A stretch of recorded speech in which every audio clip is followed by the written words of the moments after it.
Top quality और consistent performance के लिए सिर्फ सिल्वर पंप नाम याद रखना। આગળ વધીએ તો કડી વિધાનસભાની પેટા ચૂંટણીના પ્રચારમાં આક્ષેપ પ્રતિ આક્ષેપોનો દોર યથાવત છે। નીતિન પટેલનો પૂર્વ ધારાસભ્ય બળદેવજીને સણસણતો જવાબ। માલધારી સંમેલનમાં પૂર્વ ધારાસભ્યના નીતિન પટેલ પર આક્ષેપ। નીતિન પટેલે રબારીઓની જમીન ખાલસા કરાવ્યાનો બળદેવજીનો આરોપ। નીતિન પટેલે બળદેવજીને આડે હાથ લીધા। બળદેવજીના નિવેદનને નીતિન પટેલે ચૂંટણી લક્ષ્ય ગણાવ્યું। બળદેવજીના નિવેદનને ગણાવ્યું રબારી સમાજના મત મેળવવાનો પેંતરો। નીતિન પટેલે બળદેવજીને ગણાવ્યા નિષ્ફળ નેતા। 16 મિનિટનો વિડીયો બનાવી નીતિન પટેલે જવાબ આપ્યો।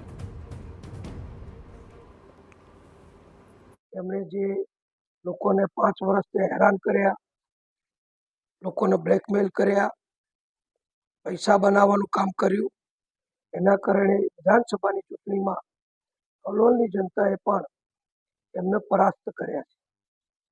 એટલે બળદેવજી ઠાકોર એક નિષ્ફળ અને સમાજમાં ઠાકોર સમાજમાં કડી કલોલ તાલુકામાં આખા ગુજરાતમાં એક નાણાકીય રીતે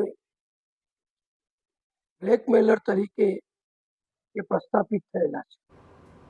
જો કે નીતિન પટેલ આટલેથી અટક્યા ન હતા। વર્ષ 2010માં કડીના કરજની ગામે ગોપાલક મંડળીની 200 વીઘા જમીન વેચવાની પેરવી થઈ હતી। હાલ આ જમીનની કિંમત 700 કરોડ જેટલી છે।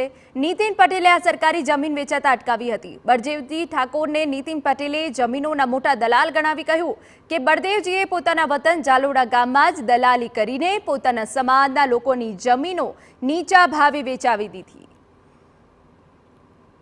બળદેવજીને કહીશ કે તમારી જાતને પહેલા જુઓ, તમારા કૃત્યને જુઓ, મારી સામે આગળ ના કરશો।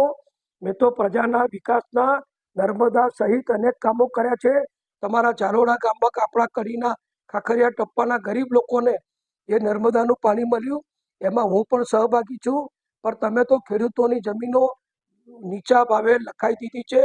કેટલાય ઠાકોરોના તમારી સામે આક્ષેપો છે, એ તમે બધું અભ્યાસ કરો અને પછી મારી સામે બોલો। સમાચાર